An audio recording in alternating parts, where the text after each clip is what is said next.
The title of my presentation is The Sustainable American Dream. Well, the truth is that the Sustainable American Dream and the American Dream are the same thing now. Most Americans, they don't know the term sustainability, they don't know to call it that, but what that is, what we know that means, that's what they want. So the fact that you guys are figuring out how to build better homes is exactly where you need to be, because it's exactly what people want. So we're going to dig into that today and talk about who those people are, what they want to hear from you, and actually what they want you to be building and doing for them. Quickly, some background on Shelton Group. We are the nation's leading marketing communications firm, entirely focused in the energy and environment space, which you can ladder up to the term sustainability. It's all we do and all we have done for 11 years now. Why we do it is that we envision an America where energy responsibility and sustainability are normal. That's the way we do things around here. And so to that end, we poll Americans on a regular basis, 3 times a year, to understand their attitudes and behaviors related to energy and the environment. And so I'm going to talk from these studies today, and I want to make sure you guys know these are statistically significant, which means we poll over 1,000 people every time. We mirror our sample base to the U.S. Population, and these are now trending studies. So we do them every year, and we now have nice 10-year trends on some of what people are thinking and how they're shifting over time. Some of the folks we do it for, including Owens Corning, are other building product manufacturers, some utilities, some consumer products, and a host of companies playing in the B2B space. But again, the common thread is only energy and the environment. So I'll speak to you from all that work and all that experience we've gained over the last decade. All right, so since we're talking about the sustainable American dream, let's start on the green front and talk about what are people interested in from a green standpoint.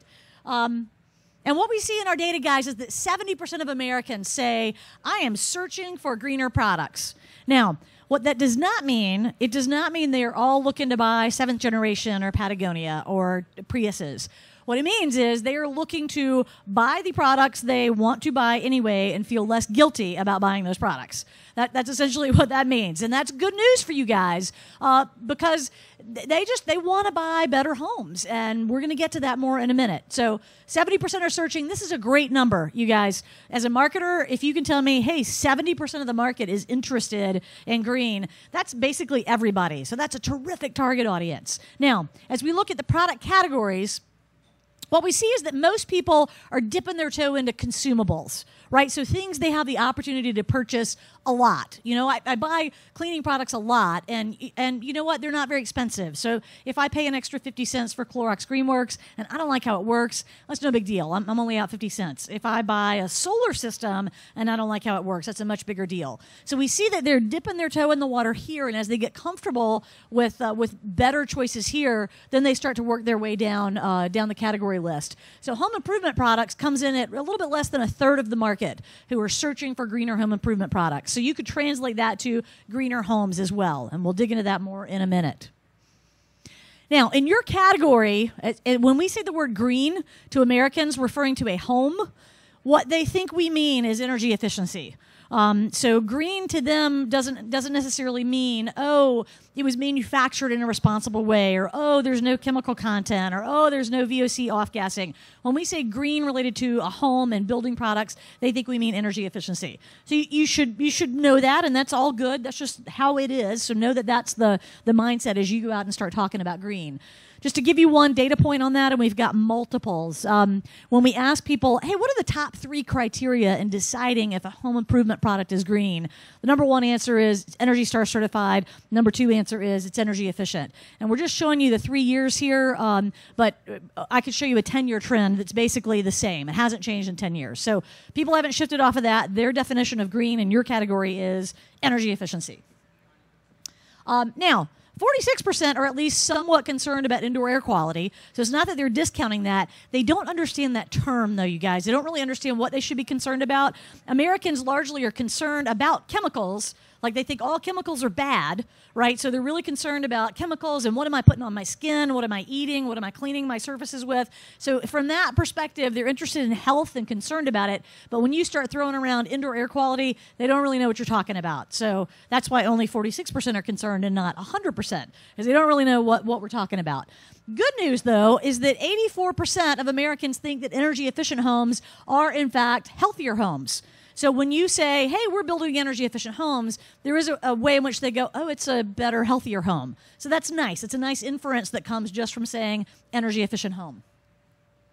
Now, let's talk about new homes specifically. You guys have probably seen these stats. McGraw-Hill predicts that between 29 and 38% of the homes built next year will be green labeled. So that's the tipping point, you guys. The tipping point is about 20% of the population before something becomes kind of mainstream in the way we do things. So if we hit these numbers next year, the message that will be sent to the market is, hey, green building is the way we do things around here. And more mainstream people that maybe are interested but have kind of been hanging back, waiting to see what happens, that's when they're going to start jumping in the fray. So today I can tell you that building green might be a differentiator and a market advantage for you. In a few years, it's going to be a bit of a threat if you're not actually already doing this, because it will become the norm very quickly. Now, 81% of Americans say, hey, if I were looking at two homes and they were really similar, and I was thinking about buying one of them, and they were similar in terms of school district and amenities, granite countertops, that sort of thing, and one of them was more energy efficient than the other, well, no brainer. I would buy the energy efficient one. All right, so that's good news. They are not willing to trade off the granite countertops for energy efficiency, by the way. They want them both. But bottom line, if you can offer, this house is very much like this other house, and it happens to be much more energy efficient, huge selling point. 40% of the population actually says they would pay more for that. And the way we language this is, how willing would you be to pay a little bit more for a home that exceeds Energy Star standards? And Americans do understand Energy Star means energy efficiency, right? So would you be willing to pay a little bit more for a home that exceeds Energy Star standards, knowing your mortgage may be a little bit higher, but your energy bill would be lower and it would be a wash, so no increase in cost to you. So 40% of Americans say, yes, I would do that.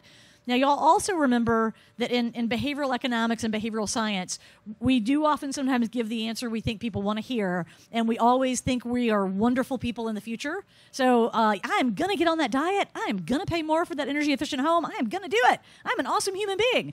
Right, so take this with a little bit of a grain of salt, that probably not 40% will all do it.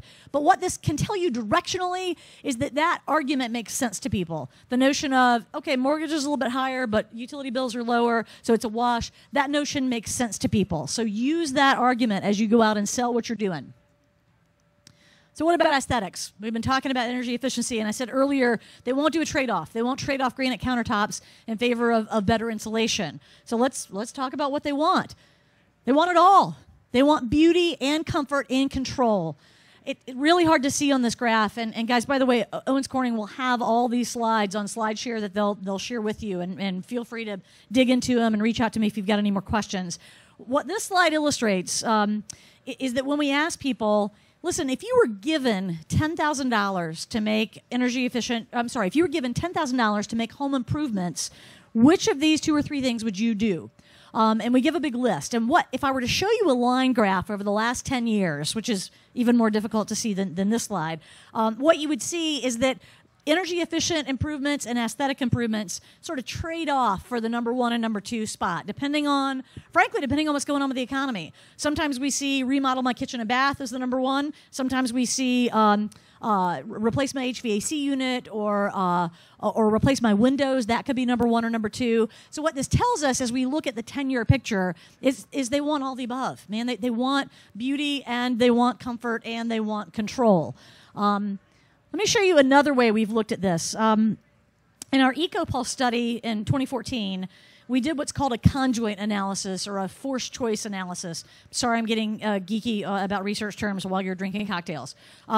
So what that means is we describe a house with several features, and we put that description beside another description beside another description. So we tee up 3 descriptions of a home with a little picture, and the features are slightly different. And we ask, which of these 3 homes would you choose? And then we do that exact same exercise 6 times changing the features slightly, and what we're trying to establish is a pattern. What are the features that are driving choice? So this is as close. This is the market simulation we can do that's as close to real world as possible. So literally putting side by side different homes, different price points, different square footages, different amenities, and different energy efficiency and green features. What's driving preference and what's driving preference at a higher price point? So just to give you the visual on it, this is what people see in our surveys, and these are all done online. So they literally see a little picture and a description of 2,500 square feet. It's 2 bedrooms, granite countertops, in-ground pool. It's NAHB Green Home certified, super high efficiency furnace, gray water recycling,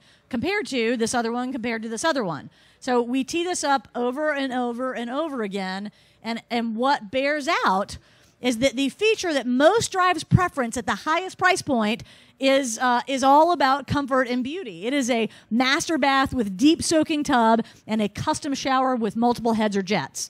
All right, so we are creatures of comfort, right? That's at the top of the list. That's going to drive my preference. But right behind it is a solar panel, electric generation, and water heating system. So that's about efficiency. That's about control. That's about being the king of my castle.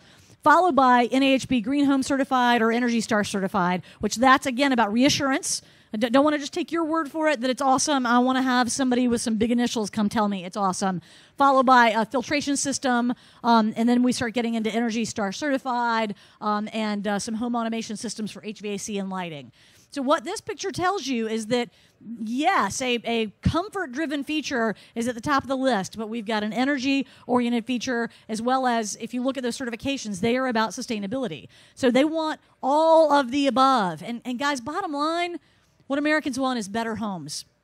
And a better home is one in which I can sit in that home and I think, man, this is the most beautiful home ever. I love this home. And I could run around naked in it because I feel so comfortable. It is just awesome. And you know what? I am the king of my universe. I am in control of my utility bills. This is great. That is what a better home is to the average American. They don't want to do the trade-offs, you guys. And I see a lot in the retrofit market that particularly with home performance guys, there's like this imagined trade-off of, oh, well, if you want beauty, then you can't have energy efficiency. And if you want energy efficiency, you can't have beauty. It's like they get pitted against each other. And what Americans will tell you is, yeah, I don't get that. I want all of that, and I should be able to have all of that. So for them, a better home is a beautiful home and a comfortable home. And by the way, they want you to do this for them. They don't want to buy a house that then needs energy efficiency upgrades. They don't want to buy a house that then needs countertop upgrades. They want it done for them. And this is a trend we're seeing nationally right now. There are manufacturers in other industries that are literally changing consumer expectations that will bleed over into their expectations of you and the homes that you build. Let me give you a few of them. This is what we call the do it for me, do it now movement.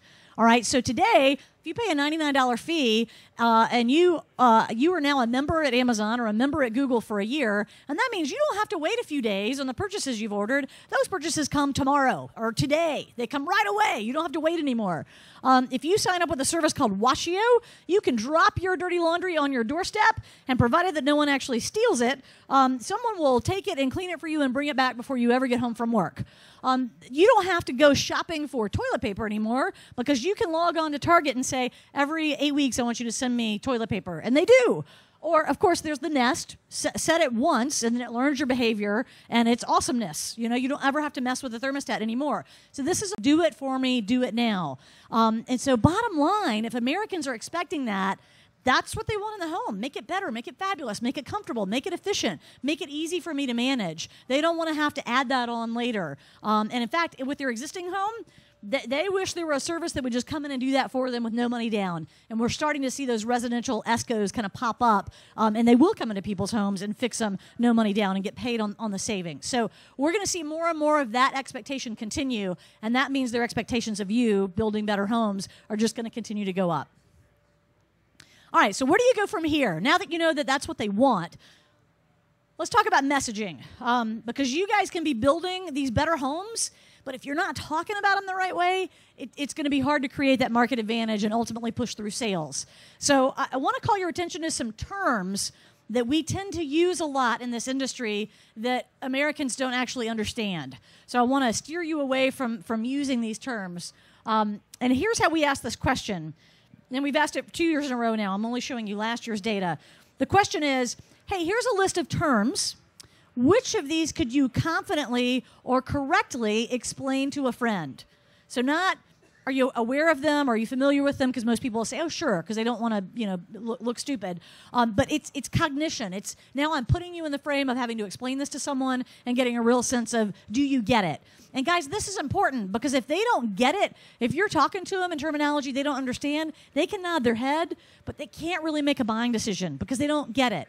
And your product happens to be really expensive. So they really need to understand the terminology, understand the benefits, and in doing that, then they can say yes.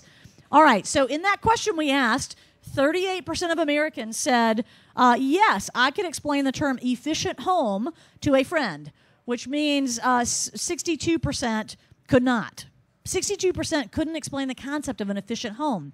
Yet we throw it around all the time. I've said it like 80 times up here already, right? So we throw that term around like it's nothing. Surely everybody understands that, but they don't. So efficient home, if you're going to talk about that, you want to qualify it a little bit. It means it's a better home. It's a more comfortable home. Talk about the benefits to them. Julian used this word earlier, and it's a word I love to use, high-performance home, a phrase really.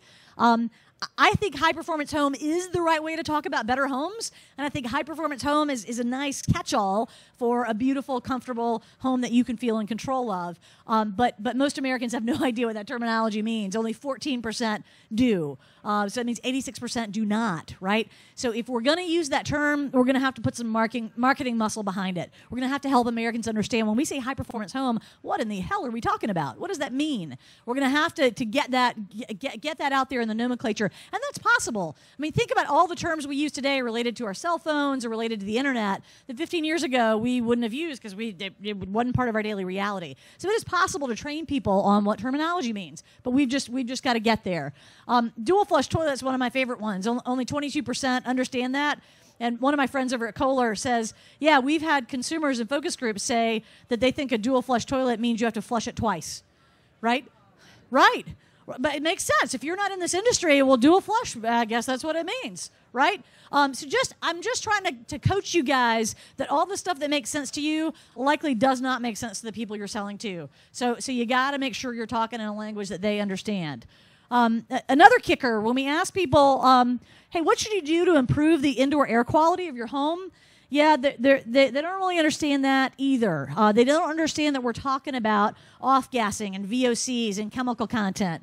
20% of Americans think we're talking about houseplants. Oh, that's how I improve the indoor air quality. I just add houseplants, or I just open my windows, right? They don't really understand what we're talking about. So don't use that term. Talk about the benefits of it, about health and breathing easier, but don't use the term indoor air quality unless you've got a really educated consumer in front of you. So what do they care about? What should your messaging be based on? Benefit, benefit, benefit. It's what matters to them. So let's go through these. Resale value. This is interesting. On the retrofit front, we ask people, do you intend to make energy efficient improvements to your home? And most people say no. I don't remember the percentage. Like 80% of people say no, I don't intend to do that. And then when we ask those same people who said no, do you intend to make aesthetic improvements? Ding, ding, ding, ding, 40% of them say, yes, I intend to make aesthetic improvements. And when we ask, okay, well, why would you make aesthetic improvements but not energy efficient improvements? The number one answer is because I think aesthetic improvements will improve my resale value more than energy efficient improvements will. Right, so that's interesting. So if we can promise resale value, if y'all can literally begin to track the homes that you have built and sold, what do they resale for? How does that compare to the rest of the market? And you can bear out that, you know what, our homes typically sell for a 10% price premium because they are better homes. If you can bear that out over time, that is a powerful, powerful message, because now what you're promising me is not just resale value. What you're promising me is that I am the smartest human being in the world. I mean, literally, how do you feel if you sell your home for 10% more than all those jokers you call neighbors do? How do you feel? You're a rock star, man. You are awesome. You are the king of the universe because you figured something out that nobody else could figure out. So resale value is about promising me, frankly, my self-worth and my own genius, right? So that's the benefit there. Health, obvious benefit. I want to live to a ripe old age and be healthy. I want my children to have the same. So health is, in and of itself, its own benefit. Kids. Man, particularly with moms, and there is a segment of the population we're going to talk about in a minute called concerned parents, largely kind of made up of moms, and they're all about keeping their kids warm and cozy and safe and happy and healthy today, and ideally also in the future, but it is very much about today, not about saving the planet for the future. So keep my kids healthy, safe, and happy, and I'm interested in buying your home. Saving money. Saving money isn't just about saving money. Saving money is about peace of mind and, again, a sense of control. And, again, for moms, saving money is about now I can do something else with that money. Now we might be able to start saving to go to Disney World. Now there are other things that we can do as a family because I've been a good CFO of the household. And then comfort. I mentioned it earlier. Really deep down, we all want to be able to run around naked in our homes, in any room, and feel perfectly comfortable, right? So that is freedom. Comfort is freedom. And again, I am the king of my castle. It is my last bastion of privacy. So I want to feel totally comfortable there. So those are the benefits, guys. So you see how this is a different conversation, talking about being the king of your castle, talking about peace of mind, feeling comfortable that your kids are comfortable, feeling comfortable in your home. That is a totally different conversation than indoor air quality and energy efficiency and HERS ratings. Talk about that stuff too, because it's nice rational benefits, rational reasons to believe all this emotional stuff, but lead with the emotional stuff. We are quite literally emotional creatures. We make decisions from the emotional centers of our brain first, and then our rational brain kicks in to justify why those emotional decisions were good ones. So lead with the heart and then support with the head. Lead with the heart, close with the head. I have a couple of videos that I was going to show you that do a good job of showing you how this works. I'm not going to show them because I know you won't be able to hear them, but we will make sure that we have links to these in the slides that we share. They're a lot of fun. The first one is a PSA campaign we ran in the state of Michigan last year. It was highly, highly successful, trying to encourage energy-efficient retrofits, and it did a great job of that. And the next one is a piece we did for PECO, the big utility in the Philly area, about their Energy Star Homes program. So it does a good job of showing you how can you talk about the benefits and also talk a little bit about some of the terminology. How do you marry those things up together in a cohesive story that is both nurturing as well as rational? So we'll make sure those links are included in the deck, and you guys can watch those at your leisure. Now, we've talked about the message, and I've alluded to some of the consumer segments. Let me just give you a high level on the different consumer types, because I think this is pretty important. And the challenge with selling better homes is that not everybody is motivated by the same thing. So let me dig into this a little bit and at a high level. And if you guys want to engage more and talk more, we can absolutely do that after the presentation. All right, so what we have learned over the last decade is that demographics are not very predictive of how people will behave, particularly in the energy efficiency and sustainability arena. So I could line up 10 people that don't look anything like each other, and they might all be what we call true believers, which means they are attitudinally and behaviorally very, very, very green, but they might not look anything like each other. So demographics aren't very predictive. So we consider that, but mostly what we consider as we look at the population is attitudes and behaviors. So what do you believe, and what have you done? So the population breaks out like this. The biggest group, 34%, is called concerned parents. The next largest group, 27%, is working class realists. The next group after that is cautious conservatives at 22%, and then true believers at 17%. So I will tell you that true believers and cautious conservatives are actually really good target audiences for better homes, but they are on wildly different sides of the political aisle and motivated by wildly different benefits. And then concerned parents are kind of the up-and-coming group that's interested in this. They know enough to be dangerous. They're not as affluent, but they're the next kind of up-and-coming wave. Working class realists are mostly going to be renters. They're going to struggle to get to home ownership. So we'll dig into these first three. True believers are demographically, again, demographics aren't really predictive, middle age, between 35 and 64, could just as likely be men or women. They are white collar, they're very well educated, they're affluent, they have a household income of $75,000 or up, they are homeowners, they're married, they tend to vote Democrat, and they would call themselves environmentalists. And they have the highest number of conservation activities. As we give people lists and say, which of these things are you doing? They are doing the most things of any of the groups. So they are very attitudinally and behaviorally green. So that's nice. So when they espouse a belief, they actually then behave that way. So they will say, I'm an environmentalist, and then they'll behave that way. They'll buy a Prius and drive it. They will recycle. They'll compost. They'll take their bags to the grocery store. And they feel really committed and passionate about it. Like, man, I have a responsibility to do the right thing for the planet and for my neighbors and my kids in the future. Like, that's my responsibility. I got to do it. That's it. And you know what? It's part of my personal brand. It's who I am, how I want to be seen, and how I see myself. So how do you connect with them? Applaud their existing actions and encourage their next steps. Man, you are already doing so many of the right things. That is awesome. Here's a great next step for you. So kind of pat them on the back for what they've already done. Don't talk to them like, you need to save the planet, because they'll be like, yeah, whatever, I'm already doing that. So applaud their actions and then encourage the next step. Talk about protecting the environment and saving natural resources. This is a group that actually wants to hear about that, and the idea of preserving natural resources pops high for them. They like that message a lot. Create brand preference by telling your corporate sustainability story. So ideally, don't just talk about it as this home is a greener, better home. Talk about it as a builder, we are committed to this. This is part of our DNA. We have a vision around sustainability, and it's who we are. Package that into your corporate story. And then sell your product by talking about the health, comfort, and environmental benefits. Because that is ultimately what they care about. They want to be comfortable. They want to be healthy. They want to make sure they're not harming the planet as they do that. All right, so that is a really good target audience for you guys. They are the front runners on wanting to buy greener homes. Concerned parents, as I mentioned, are up and coming. They're the next wave, if you will. So 34% of Americans, mostly women, but there are some men in this group. They're a little bit younger, 18 to 44. They're white collar. They're homemakers. They have national average income.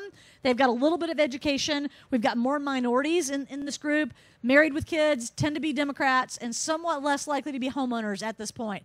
Only doing about 5 conservation activities. So they are not, you wouldn't identify them as greenies. You know, they're not a lot about their behavior that looks very green.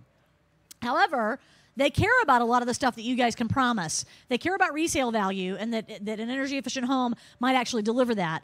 Most importantly, they care about their family's comfort. So as you guys can talk about the health benefits and the comfort benefits of your more energy-efficient, better, greener home, that's really going to resonate with them. The idea of not wasting and not losing is really, really strong. Guys, in behavioral science, the notion of losing something creates a much more powerful emotional reaction in our brains than the idea of saving something. So to say to this concerned parent, wow, why would you waste money on energy bills when you don't have to? That's going to resonate a lot better than, hey, you could save money on energy bills. So the idea that she's wasting money that her family has that she could, in fact, keep, that's a little bit painful for her, and that's going to be a good motivator and a good message to get out there as long as it doesn't sound preachy. You've got to really watch out for that.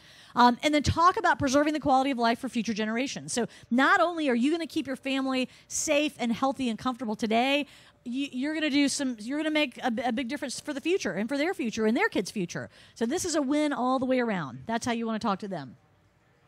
Now, cautious conservatives also are an interesting for you, but they are the polar opposite of true believers. They really don't care about the planet at all. And as soon as you start talking about environmental benefits, they are going to tune you out.